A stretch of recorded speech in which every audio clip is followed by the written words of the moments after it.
அண்மை செய்தியை பார்த்து வருகிறோம். திமுக தலைவருக்கு தவேக பதில் கொடுத்திருக்கிறது. மேகதாது அணை விவகாரம் 2026 மே 10க்கு பிறகுதான் உருவானது போல பேசுகிறது திமுக என்று தெரிவிக்கப்பட்டிருக்கிறது.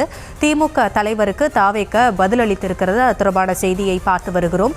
தூங்கிக் கொண்டிருப்பது யார் என்பதற்கு திமுக தலைமையே ஒப்புதல் வாக்குமூலம் கொடுக்கிறது என்றும், மேகதாது அணை விவகாரம் 2026 மே 10ற்கு பிறகுதான் உருவானது போல பேசுகிறது திமுக என்றும் தவேக தரப்பில் பதில் கொடுக்கப்பட்டிருக்கிறது. அது தொடர்பான அண்மை செய்தியை பார்த்து வருகிறோம். முன்னதாக மேகதாது விவகாரத்தில் திமுக தலைவர் மு.க.ஸ்டாலின் பல்வேறு கருத்துக்களை முன்வைத்து கேள்விகளையும் எழுப்பியிருந்தார். அதற்கு பதில் சொல்லும் விதமாக தற்பொழுது தவேக பதில் கொடுத்திருக்கிறது. விவரங்களோடு இணைகிறார் நம்முடைய செய்தியாளர் ஜெரி.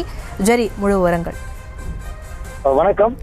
மேகதாது விவகாரம் தொடர்பாக திமுக தலைவர் மு.க.ஸ்டாலின் தவேக அரசு மீது பல்வேறு குற்றச்சாட்டுகளை முன்வைத்திருந்தார். அதிலும் குறிப்பாக தவேக அரசு இன்டிஃபரண்டாக செயல்பட்டு வருகிறது என்று அடுக்கடுக்கான குற்றச்சாட்டுகளை முன்வைத்திருந்த நிலையில தற்பொழுது தவேக அதற்கு பதிலடி அளித்திருக்கிறது. அதுல அந்த அறிக்கையில் பார்த்தோம் என்றால், மேகதாது அணை விவகாரம் 2026 மே 10ஆம் தேதிக்கு பிறகுதான் உருவானது போல உளறுகிறது திமுக தலைமை. அப்படியெனில் தூக்கிக் கொண்டிருப்பது யார் என்பதற்கு திமுக தலைமையே ஒப்புதல் வாக்குமூலம் கொடுக்கிறது தானே என்று கேள்வி எழுப்பியிருக்கிறது. மேலும் தமிழக மக்களால் தூக்கி எறியப்பட்ட பிறகுதானே முதலமைச்சர் என்பது போல பேசுவதுதான் யதார்த்த உலகில் இருந்து இன்டிஃபரண்டாக இருப்பது என்பதை திமுக தலைமைக்கு எடுத்து சொல்ல வழக்கம் போல ஆளே இல்லை போல என்றும் குற்றச்சாட்டை முன்வைத்திருக்கிறது. மேலும் ஆட்சியில் இருந்தபோது ஆக்டிவாக இருந்திருந்தால் இன்று தமிழக மக்கள் உங்களை இன்ஆக்டிவ் மோடுக்கு தள்ளியிருக்க மாட்டார்களே. யதார்த்தம் எதையும் உணராமல் ஆட்சி அதிகாரத்தை இழந்த பொறாமையில், வயிற்றெரிச்சலில், பதவி வெறியில் திமுக பிதற்றுவதை மக்கள் நன்றாகவே உணர்ந்திருக்கின்றனர். திமுக தான் இன்னும் உணராமல் இருக்கிறது.